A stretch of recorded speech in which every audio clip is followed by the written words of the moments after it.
LPG gas సరఫరాలో పారదర్శకతను పాటించాలని, ఎలాంటి అవకతవకలు జరిగినా ఉపేక్షించేది లేదని జిల్లా జాయింట్ కలెక్టర్ తెనాలి మున్సిపాలిటీ ప్రత్యేక అధికారి అశుతోష్ శ్రీవాస్తవ స్పష్టం చేశారు.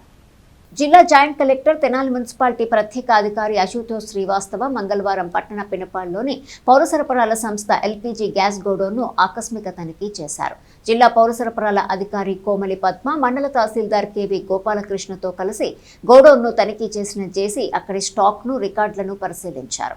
కొందరికి ఓటీపీ లేకుండా గ్యాస్ డెలివరీ చేసినట్లు గుర్తించారు. దీనిపై అధికారులను ప్రశ్నించారు. ఆ విధంగా చేస్తున్న డెలివరీ బాయ్స్ పై చర్యకు ఆదేశించారు. గ్యాస్ సిలిండర్ల సరఫరాలో అవకతవకలు సహించేది లేదని చెప్పారు. పారదర్శకంగా ముందు బుక్ చేసుకున్న వారికి ఆ క్రమంలోనే సరఫరా ఇవ్వాలని స్పష్టం చేశారు. ఒక్క సిలిండర్ పక్కదారి పట్టినా బాధ్యులపై చర్యలు తీసుకుంటామని హెచ్చరించారు.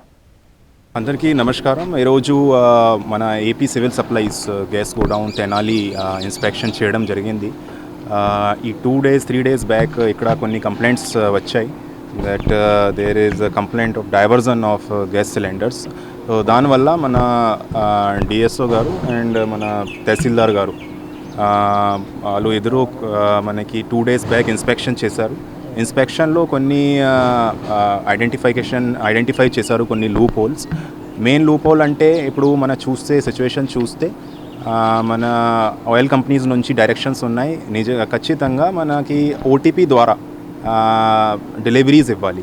కానీ కొన్ని కేసెస్లో మేము ఏం ఐడెంటిఫై చేశాము దట్ వాళ్ళు ఓటీపీ లేకుండా డిస్ట్రిబ్యూట్ చేశారు. కొన్ని కేసెస్లో ఓటీపీ వచ్చింది కానీ సిలిండర్ రియల్ కన్జ్యూమర్కి వాళ్ళు ఇవ్వలేదు. సో ఇలాంటి కొన్ని ఇష్యూస్ వచ్చాయి. సో దానిపైన ఆల్రెడీ రిపోర్ట్ కూడా సబ్మిట్ చేయడం జరిగింది. So we will initiate the action against the concern people.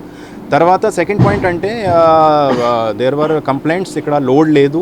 So ఇది కూడా ఈరోజు రెక్టిఫై అయింది. జస్ట్ ఇప్పుడు మన 2 లోడ్స్ కూడా వచ్చాయి. సో యాజ్ ఆఫ్ నౌ మన ఏజెన్సీలో లోడ్స్ కూడా ఉన్నాయి. ఇప్పుడు మన డెలివరీ బాయ్ కాంట్రాక్టర్స్తో కూడా నేను మాట్లాడాను. సో వాళ్ళకి కూడా ఇన్స్ట్రక్షన్ ఇచ్చాము. ప్రాబ్లం అంటే మన దగ్గర పానిక్ బుకింగ్ వల్ల కొంచెం ఎక్కువ పెండెన్సీ ఉంది, కానీ డెలివరీ మెకానిజం లిమిటెడ్ ఉంది. సో ఇది డైలీ వారీగా ఇది కొంచెం పెరుగుతుంది. సో ఇప్పుడు డెలివరీ కాంట్రాక్టర్తో కూడా చెప్పాను, కొంచెం ఎక్స్ట్రా మనిషి పెట్టాలి అండ్ ఈ బ్యాక్లాగ్ కొంచెం క్లియర్ చేయాలి. సో ప్రస్తుతానికి డొమెస్టిక్ సిచ్యువేషన్ చూస్తే, డొమెస్టిక్ కన్జంప్షన్ చూస్తే మన దగ్గర ఇబ్బంది ఏం లేదు. కొంచెం డిమాండ్ సప్లై గ్యాప్ ఉంది. ఇది కూడా మనము డైలీ వారీగా ఆయిల్ కంపెనీ సేల్ ఆఫీసర్తో మాట్లాడి క్లియర్ చేస్తున్నాము. బట్ ఇది ఇబ్బంది చేయడానికి అవసరం లేదు. My request to the consumers, మీరు ప్యానిక్ వల్ల ప్లీజ్ చేయొద్దు బుకింగ్. నిజంగా మీకు అవసరం అయితే మీరు చేయండి, but don't panic and there is also no need to come here. మన డెలివరీ బాయ్స్ మీ ఇంటికి వెళ్ళి మీకు డిస్ట్రిబ్యూట్ చేస్తారు. కమర్షియల్ పరిస్థితి ఇప్పుడు కొంచెం మనకి కొంచెం రిలాక్సేషన్ వచ్చింది. ఆల్మోస్ట్ 10% వరకు మనము డిస్ట్రిబ్యూట్ చేయొచ్చు. బట్ దానిపైన కూడా మనము ఇప్పుడు డిస్కషన్ జరుగుతుంది ఆయిల్ మార్కెటింగ్ కంపెనీస్తో. So after discussion we will give clarity ఎంతవరకు మనము వాళ్ళకి నీడ్ ఫిల్అప్ చేస్తాం. ప్రైవేట్ ఏజెన్సీలు కూడా ఏమైనా చెక్ చేశారు? ప్రైవేట్ ఏజెన్సీస్ కూడా మనం చెక్ చేస్తున్నాము. ఇప్పుడు కూడా తెనాలి గ్యాస్ ఏజెన్సీ చెక్ చేసాము.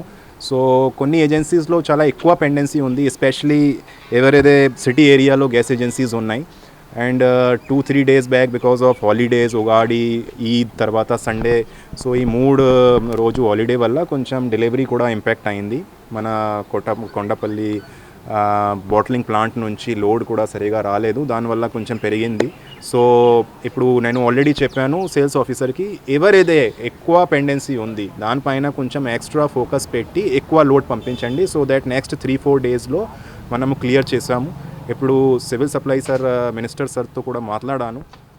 He also ensure that the supply will be restored.